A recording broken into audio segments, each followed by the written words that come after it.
needs of the community. Thank you very, very much, sir. So I must say, this is a very great historical step forward for the Indian community and the opportunity for us to move forward economically, educationally, and socially.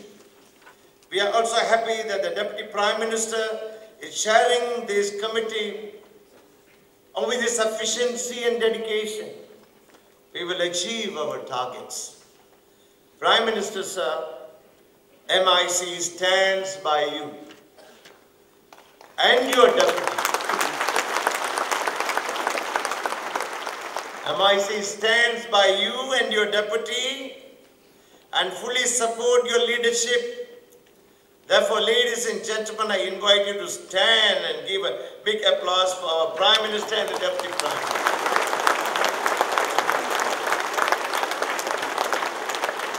Yang Bapak Datuk Seri,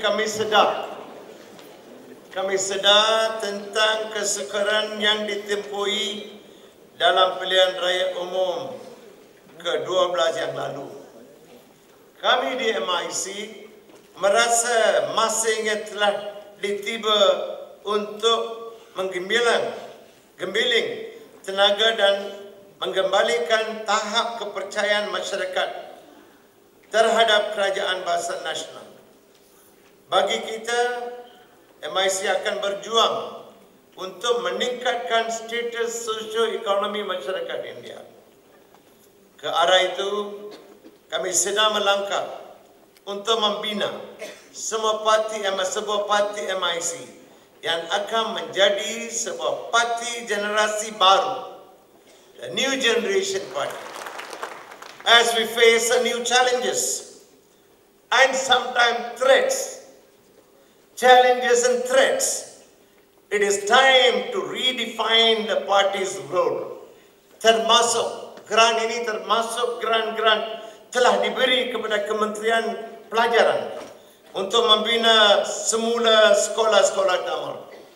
Masyarakat India merasa gembira kerana kerajaan akan menukar taraf sekolah tamal bantuan modal menjadi sekolah bantuan penuh secara berperingkat-peringkat.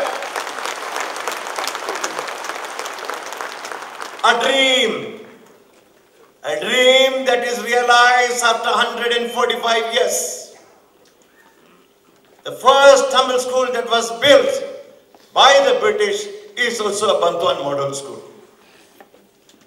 They want the estate workers to build a school and they paid for the teacher. And we are happy we are getting rid of the colonial style of the bantuan model.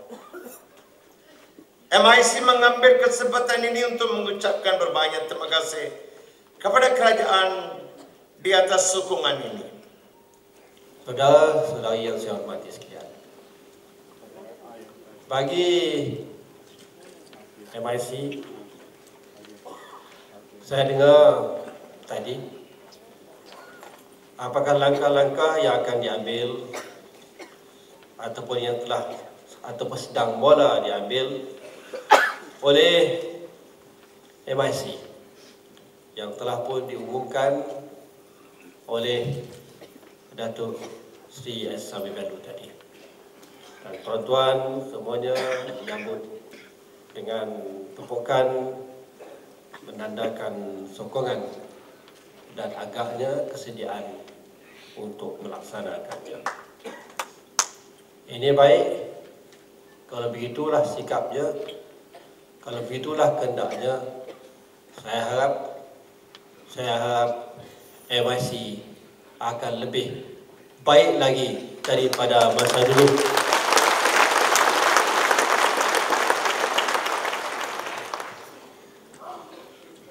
Bagi Barisan Nasional, parti-parti komponen Barisan Nasional, dan bagi UMNO juga, ya kita tahu kesusahan yang dihadapi oleh MIC.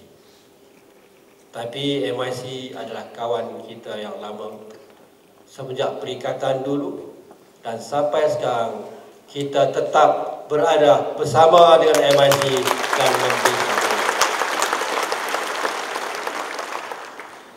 Bagaimanakah nak menguatkan parti MIC secara bersendirian? Tentulah ini menjadi tugas dan tanggungjawab saudara-saudari sebagai ahli MIC. Saya dengar dan pun diberitahu antara tindakan-tindakan yang akan diambil nanti. Apa yang ada antaranya yang telah mula diambil, khususnya yang berkaitan dengan hal pendidikan, yang mengenainya Datuk Seri Syahid Baidu telah pun sampaikan kepada saya dan juga kepada Datuk Seri Muhammad Najib. Dan tentang hal ini, saya inginlah memaklumkan Datuk Seri Najib telah beritahu kepada saya. Dan Datuk Seri Najib sebagai pengurusi jawatan kuasa khas untuk mempertimbangkan cadangan-cadangannya telah pun membuat keputusan, iaitu kita akan jadikan AIMS, iaitu universiti yang digabungkan sebagai Universiti MIC itu, sebagai IPTS yang kelima untuk menerima government sponsored student.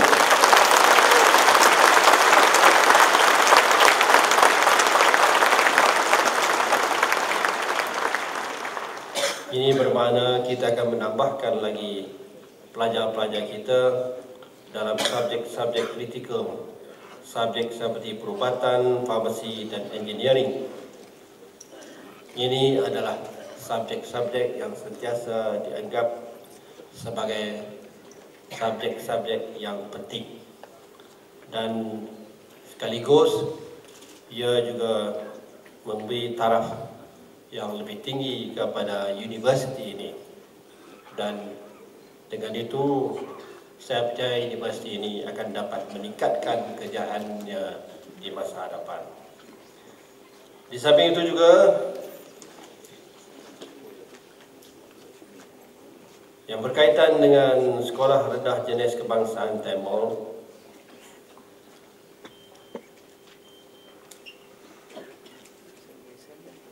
jadi jawatan kuasa kerajaan telah pun bersetuju untuk menambah bilangan partially aided Tamil school kepada peringkat fully aided school.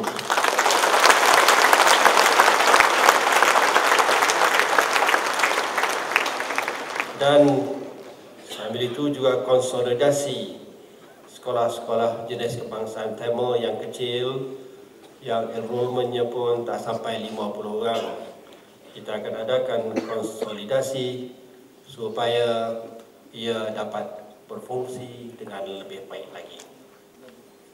Saya sebut perkara ini kerana ini adalah perkara, education dah menjadi perkara yang penting bagi semua rakyat Malaysia, tanpa mengira kaum Melayu ke, Cina ke, India ke, yang lain-lain. Kerana masa depan kita akan bergantung kepada kejayaan kita membangunkan modal insan.